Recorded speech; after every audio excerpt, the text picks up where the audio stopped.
El planeamiento estratégico, conceptos claves y articulación.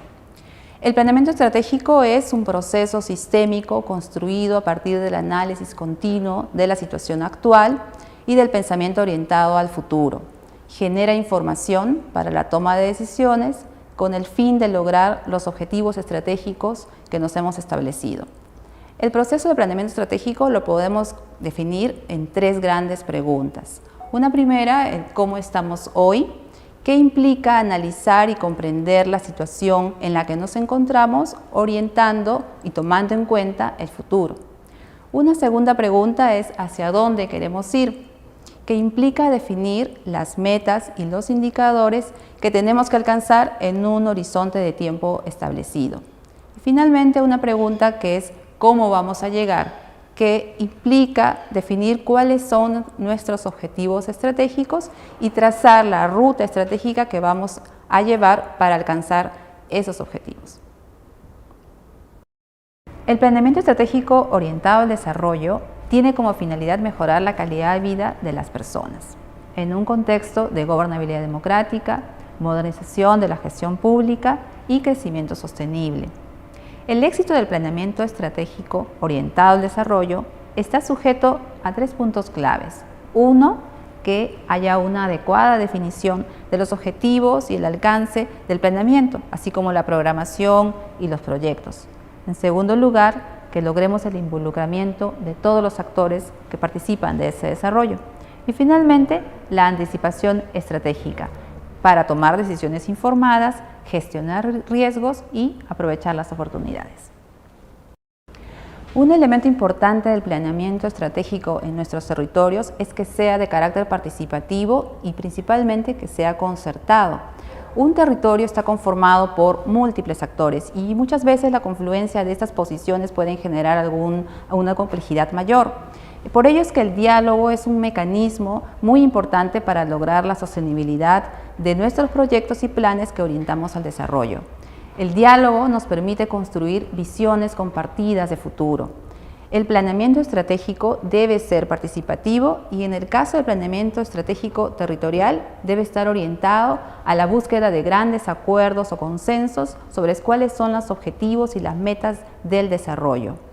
El planeamiento debe ser inclusivo. Esta participación debe involucrar a todos los que son parte del territorio.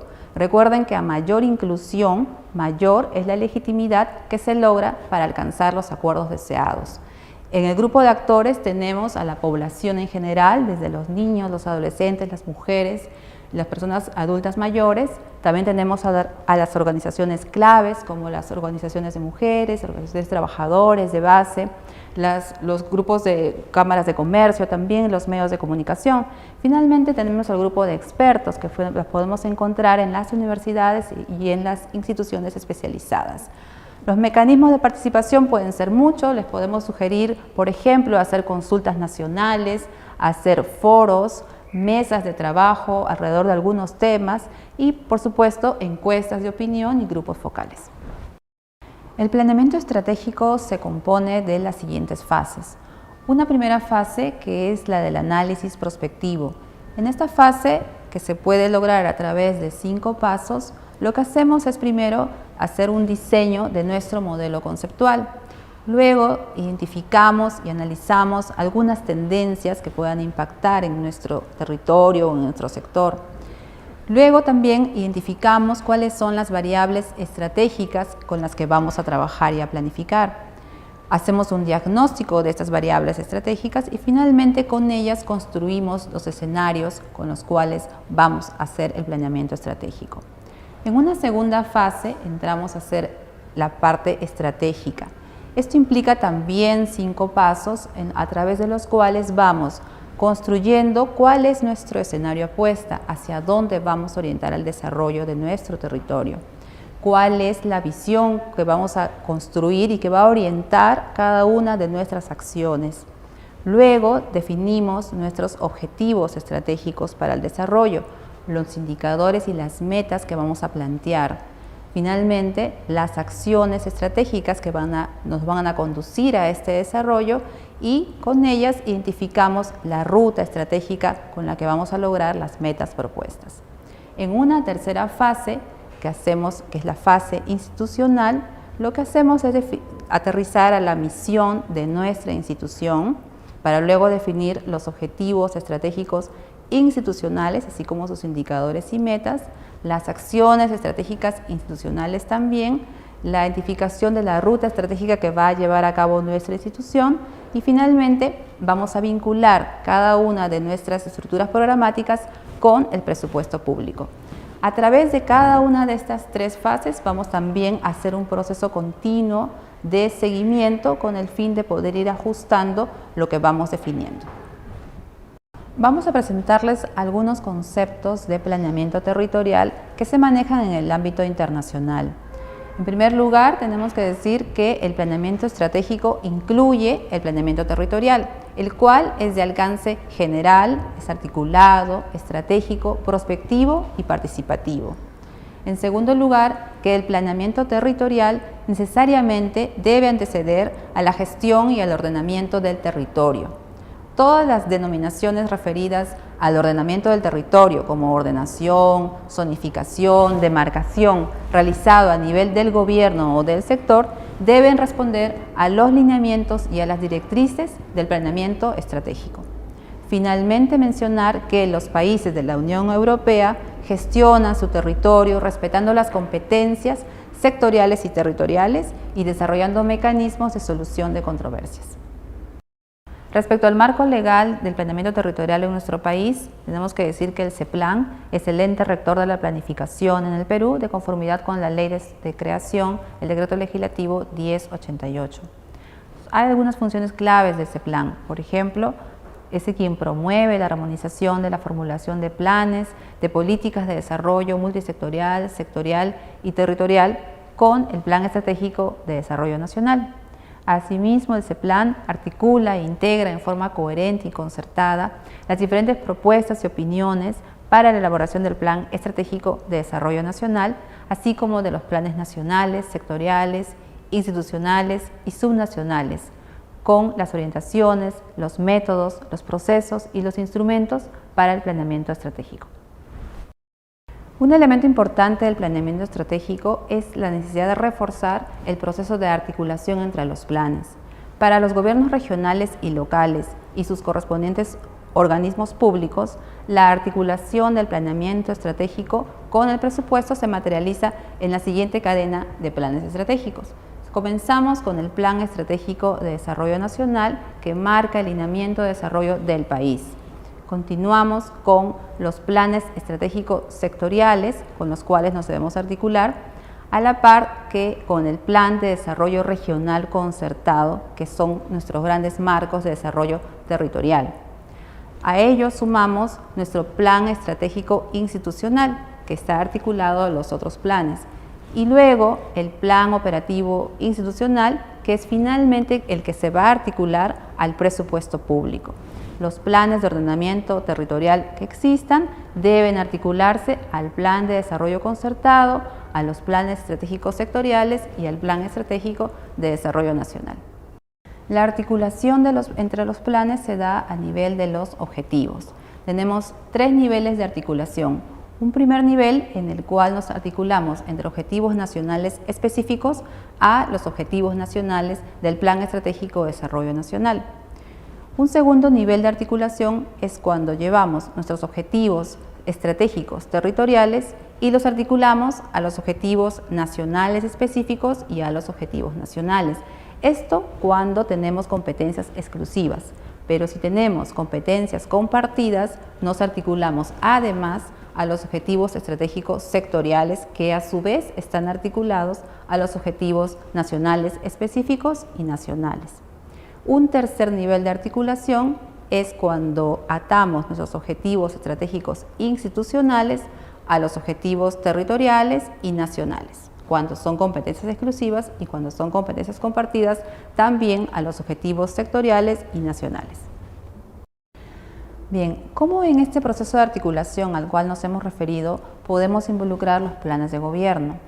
Primero hay que recordar que los planes de gobierno son documentos elaborados y presentados por cada una de las organizaciones políticas con el fin de proponer, en base a un diagnóstico y una visión de desarrollo, objetivos, lineamientos de política, acciones, estrategias y metas en el ámbito de la región.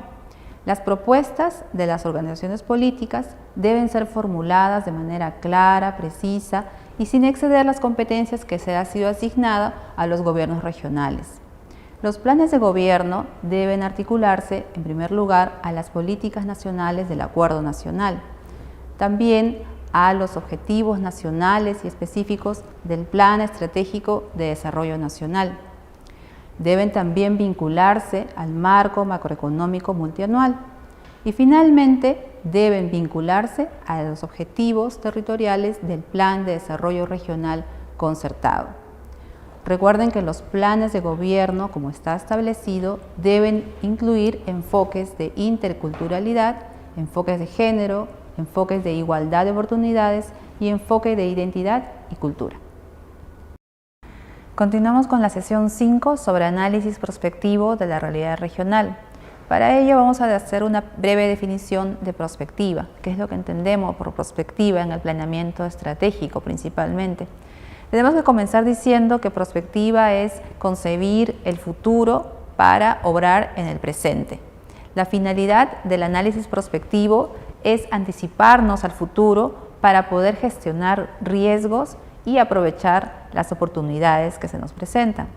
La prospectiva es sobre todo un proceso sistemático, participativo, para recopilar conocimientos sobre el futuro y construir a partir de ello visiones a mediano y largo plazo, con el objetivo de informar y tomar las mejores decisiones para poder actuar en el presente y movilizar acciones conjuntas. Frente al futuro podemos tomar 4 actitudes. Una primera es una actitud más bien pasiva, que es sufrir los cambios que se presentan o finalmente también ignorarlos. Podemos tomar también una actitud reactiva, que es decir, responder a las urgencias, responder a las coyunturas. Podemos tomar también una actitud más bien preactiva, que significa prepararnos para el futuro. Finalmente, tomamos una actitud estratégica cuando lo que queremos es lograr los cambios esperados en el futuro.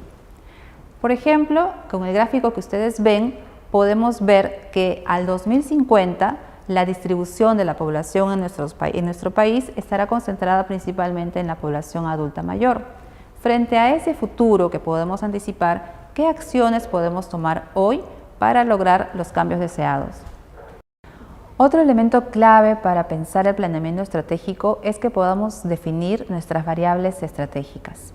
Una variable estratégica es una cualidad o es una característica muy concreta que se va a derivar de cómo conceptualizamos nuestro territorio. Generalmente las variables estratégicas son identificables, son distintas unas de otras y sobre todo tienen la capacidad de cambiar, de allí el nombre de variable. También pueden ser medidas directamente o a través de algunos de sus indicadores. En el diagrama ustedes pueden ver algunos ejemplos de variables estratégicas para un territorio. Por ejemplo, la variable acceso a servicios básicos de calidad, agua, salud, educación, saneamiento. Un segundo ejemplo es la variable desarrollo productivo. Una tercera es la inversión privada en agroindustria. También podemos definir como variable estratégica la capacidad de gestión que tiene el gobierno nacional o el gobierno regional o local. También la gestión ambiental, la gestión del ambiente, de la diversidad biológica. Finalmente, otro ejemplo es el desarrollo de infraestructura para las actividades agroproductivas y el uso del público rural. Son todos ejemplos de cómo podemos definir una variable estratégica para poder definir nuestras acciones en el planeamiento. Un aspecto clave de la prospectiva es que podamos tomar en cuenta las tendencias que se presentan a nivel nacional o a nivel internacional. Por ejemplo, ahora les presentamos algunas tendencias que se están dando en el plano internacional, pero que debemos tener en cuenta al momento de pensar el desarrollo para nuestro territorio. Por ejemplo, les planteamos 2 tendencias que podríamos colocarlas como preguntas al momento de pensar nuestro territorio. Por ejemplo, la escasez de recursos naturales como el agua, los alimentos, la energía y los minerales. Esta tendencia